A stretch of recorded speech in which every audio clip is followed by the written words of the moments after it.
इंसानों के इस दुनिया में आने से भी बहुत पहले लगभग 6 करोड़ साल पहले हमारे प्लेनेट पे ऐसे देव राज किया करते थे जिनको आज हम डायनासोर्स के नाम से पहचानते हैं। इन डायनासोर्स ने हमारी दुनिया पर चंद सौ या चंद हजार सालों तक नहीं बल्कि ये पूरे 18 करोड़ सालों तक इस दुनिया पर राज करते रहे। नाज़रीन, इन डायनासोर्स की तादाद इतनी ज्यादा थी कि अभी तक साइंसदानों को 900 से भी ज्यादा ऐसे फॉसिल्स मिल चुके हैं जिनका ताल्लुक अलग अलग डायनासोर्स की किस्मों से जोड़ा जाता है। एक एस्टीमेट के मुताबिक जब जुरासिक पीरियड अपने पीक पे था तो अर्थ पर 400 बिलियन से भी ज्यादा डायनासोर्स हुआ करते थे, यानी 40,000 करोड़ से भी ज्यादा। हम इंसानों से भी पहले पाए जाने वाले जानवर जिनकी नस्लें मरकर अब खत्म हो चुकी हैं, उनके ढांचे या कोई भी ऐसी चीज जो उनकी इस दुनिया पर मौजूदगी का सबूत देती हो, उसको फॉसिल कहा जाता है। सबसे पहला डायनासोर फॉसिल नॉर्वे के समंदर में ऑयल के लिए की जाने वाली ड्रिलिंग के दौरान दरियाफ्त हुआ था।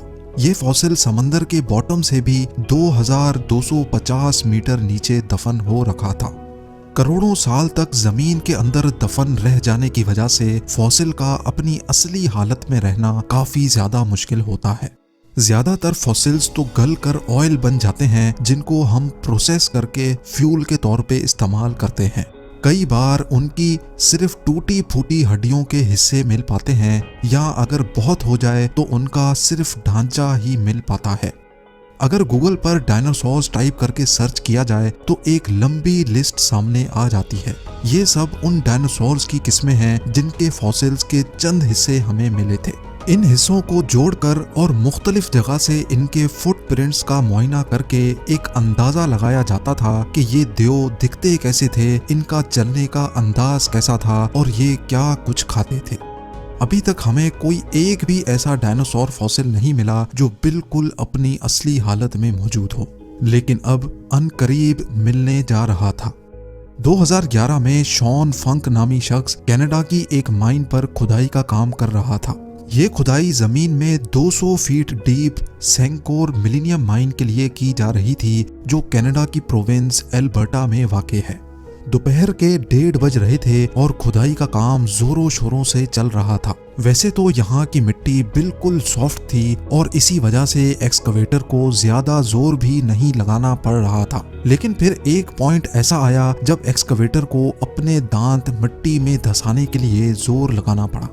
पहले तो शॉन फंक जो कि एक्सकवेटर को ऑपरेट कर रहा था, उसने समझा कि शायद उसके रास्ते में कोई बड़ा पत्थर आ गया है। जब उस पत्थर नुमा चीज पर जोर लगाया गया तो शॉन को एक अजीबो गरीब पैटर्न जमीन में धंसा हुआ नजर आया।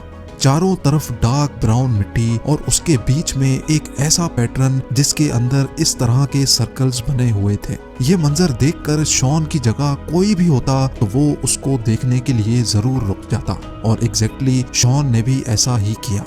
उसने अपने शिफ्ट सुपरवाइजर को बुलाया और फिर अगले कई घंटों के दौरान माइन पर मौजूद सारे लोग इस अजीब चीज को देखने के लिए इकट्ठे हो गए।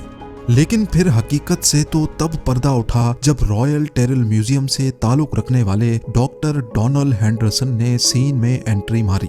डॉक्टर डोनाल्ड, जिनको प्री हिस्टोरिक फॉसिल्स का काफी ज्यादा एक्सपीरियंस है, वो देखते साथ ही समझ गए कि ये कुछ और नहीं बल्कि ये किसी ऐसे जानवर का फॉसिल है जिसका आज से पहले किसी को भी इल्म नहीं था। डॉक्टर डोनाल्ड का मानना था कि अल्बर्टा से पहले भी जो फॉसिल्स मिल चुके हैं वो समंदर में रहने वाले प्लीजियोसॉर्स के थे। इसी वजह से उनका ख्याल था कि ये फॉसिल भी किसी प्लीजियोसॉर का ही होगा। लेकिन उनको इस बात का बिल्कुल भी अंदाजा नहीं था कि जो चीज इनके सामने मिट्टी में धसी हुई है वो इनकी जिंदगी बदलने जा रही है। 8 करोड़ साल पहले कनाडा का ये हिस्सा जहां से फॉसिल मिला था, ये गहरे समंदर के नीचे होता था। जो प्लीजियोसॉर्स इस समंदर में रहते थे वो मरने के बाद जमी बोस हो गए और इसी वजह से इस एरिया से ज्यादातर फॉसिल्स प्लीजियोसॉर्स के ही मिलते हैं। लेकिन मिलने वाला ये फॉसिल भी प्लीजियोसॉर का ही था या किसी और जानवर का, और सबसे बढ़कर ये कि आखिर वो दिखता कैसा था। ये सब जानने के लिए जरूरी था कि पहले इसको बाहिफाजत जमीन से बाहर निकाला जाए, और ये काम इतना आसान नहीं था। एक्सकवेशन के गुरु बुलवाए गए और बड़ी एहतियात से फॉसिल को जमीन से बाहर निकालने का काम शुरू कर दिया गया। फॉसिल की साइडों और ऊपर से मिट्टी हटा दी गई और अब बारी थी इसको जमीन से अलग करने की। नॉर्मली ऐसे काम के लिए इलेक्ट्रिक जैक हैमर इस्तेमाल किया जाता है, लेकिन क्योंकि इससे फॉसिल को नुकसान पहुंचने का खतरा था, इसी वजह से एक्सपर्ट्स ने हाइड्रोवैकिंग टेक्नोलॉजी इस्तेमाल करने का फैसला किया। हाइड्रोवैकिंग ऐसी टेक्नोलॉजी होती है जिसमें पानी की हाई प्रेशर गन से किसी भी चीज को काटा जाता है और साथ साथ इंडस्ट्रियल ग्रेड वैक्यूम से मिट्टी और पानी को सक कर लिया जाता है। हाइड्रोवैकिंग के जरिए काम बड़ी महारत और काफी तेजी से कर लिया गया। अब ये जायंट पत्थर जिसके अंदर फॉसिल मौजूद था वो जमीन से अलग हो चुका था और अब बारी थी इसको उठाकर ट्रक में लोड करने की। एक्सपर्ट्स का ख्याल था कि इसको क्रेन की मदद से उठाकर ट्रक में आसानी लोड कर दिया जाएगा, लेकिन कहीं न कहीं सबके दिल में ये डर जरूर था कि लिफ्टिंग के दौरान कहीं कुछ एबनॉर्मल ना हो जाए, और बिल्कुल वही हुआ जिसका डर था। जी हाँ, जैसे ही क्रेन ने फॉसिल को ऊपर उठाने के लिए जोर लगाया तो वो एक ही झटके में 2 हिस्सों में बट गया। ये देखते ही साइट पर मौजूद तमाम लोगों को तो जैसे सांप ही सूंघ गया। जहां एक्सपर्ट्स को अपनी मेहनत जाया होने का दुख था, वहीं रॉयल टेरल म्यूजियम की टीम को फॉसिल के टूट जाने का गम खाया हुआ था। फॉसिल दिखने में तो पत्थर जैसा लग रहा था, लेकिन उसका सेंटर काफी ज्यादा नाजुक था जो क्रेन के प्रेशर को बर्दाश्त ना कर सका। लेकिन ऐसा नहीं था कि सारी उम्मीदें खत्म हो गई हों। बेशक फॉसिल टूट चुका था, लेकिन ये अभी भी कंप्लीट था। इसके अंदर क्या कुछ छुपा है ये जानना अभी बाकी था। फॉसिल के तमाम हिस्सों को अच्छी तरह पैक करके रॉयल टेरल म्यूजियम पहुंचा दिया गया, जहां अब एक और दिलचस्प हकीकत से पर्दा उठने का वक्त आ पहुंचा था। इस पॉइंट पर किसी को भी फॉसिल की असल हकीकत मालूम नहीं थी। करोड़ों साल जमीन के अंदर दफन रह जाने की वजह से फॉसिल को इसके गिर्द जमे हुए पत्थरों से अलग करना एक ऐसा काम था जिसमें सालों की मेहनत रिक्वायर्ड थी, लेकिन ये काम हर सूरत करना जरूरी था। पूरे 5 साल और 7,000 घंटों की मेहनत करके फॉसिल को जब पत्थरों से आजाद करवा लिया गया तो जो कुछ देखने को मिला वो पिछले कम से कम 8 करोड़ सालों से किसी ने भी नहीं देखा था। सारे पैलियोंटोलॉजिस्ट ये देखकर हैरान रह गए कि ये फॉसिल किसी प्लेजियोसॉर का नहीं बल्कि ये तो डायनासोर का फॉसिल है। लेकिन सबको एक जोर का धचका तो तब लगा जब उनको ये मालूम पड़ा कि इस डायनासोर का फॉसिल इतनी अच्छी तरह प्रिजर्व्ड है कि अभी तक इसकी खाल भी डैमेज नहीं हुई।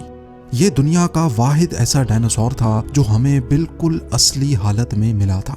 माजी में जितने भी डायनासोर फॉसिल्स हमें मिल चुके हैं, ज्यादा से ज्यादा उनकी हड्डियां मिलती थीं और फिर कई सालों की मेहनत करके उनको वापस जोड़कर म्यूजियम्स में रख दिया जाता था।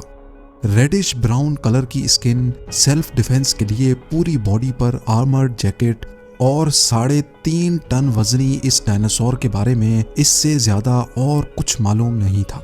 जब टेक्नीशियंस ने इसको पूरी तरह पत्थरों से आजाद कर दिया तो अब बारी थी पैलियोंटोलॉजिस्ट की, जिनको डायनासोर की इस अजीब किस्म पर मजीद तहकीक करना थी। रिसर्चर्स पहली बार एक ऐसे नमूने पर रिसर्च कर रहे थे जो बिल्कुल ओरिजिनल हालत में मौजूद था। सालों की रिसर्च और कई 100 टेस्ट करने के बाद जो कुछ मालूम पड़ा वो वाकई काफी ज्यादा इंटरेस्टिंग था। ये डायनासोर आज से करीब 110 मिलियन साल पहले यानी तकरीबन 11 करोड़ साल पहले मरा था और जिस वक्त इसकी मौत हुई तब ये कुछ खा भी रहा था। आहिस्ता आहिस्ता चलने वाला ये डायनासोर प्लांट्स खाता था और हैरत अंगेज तौर पे इसके पेट से उस प्लांट के ट्रेसेस भी बरामद हुए जो इसी के साथ प्रिजर्व हो गए थे। ये डायनासोर जुरासिक एज के उस हिस्से में पाया जाता था जब इस दुनिया पर रेप्टाइल्स का राज हुआ करता था। इनके खत्म होने के बाद जमीन, हवा और पानी को नए जानवरों ने रिप्लेस कर दिया, जिसमें टी रेक्स जैसे खूंखार डायनासोर भी थे। 6.5 करोड़ साल पहले एक बहुत बड़ा मीटियोराइट जिसकी साइज दुबई से भी 10 गुना बड़ी थी वो अचानक अर्थ पर आ गिरा। इस मीटियोराइट के धमाके ने हमारी दुनिया को हिला कर रख दिया था और इसके नतीजे में होने वाली तबाही का अंदाजा लगाना ही काफी ज्यादा मुश्किल है। साइंसदानों का मानना है कि इसी तबाही की वजह से ही पूरी दुनिया से डायनासोर्स का खात्मा हुआ था। लेकिन एक्सपर्ट्स पुरुम्मीद हैं कि इस तरह के लाखों फॉसिल्स पहाड़ों या जमीन के नीचे अभी तक दफन हैं। उम्मीद है ये वीडियो भी आप लोग भरपूर लाइक और शेयर करेंगे। आप लोगों के प्यार भरे कमेंट्स का बेहद शुक्रिया। मिलते हैं अगली शानदार वीडियो में।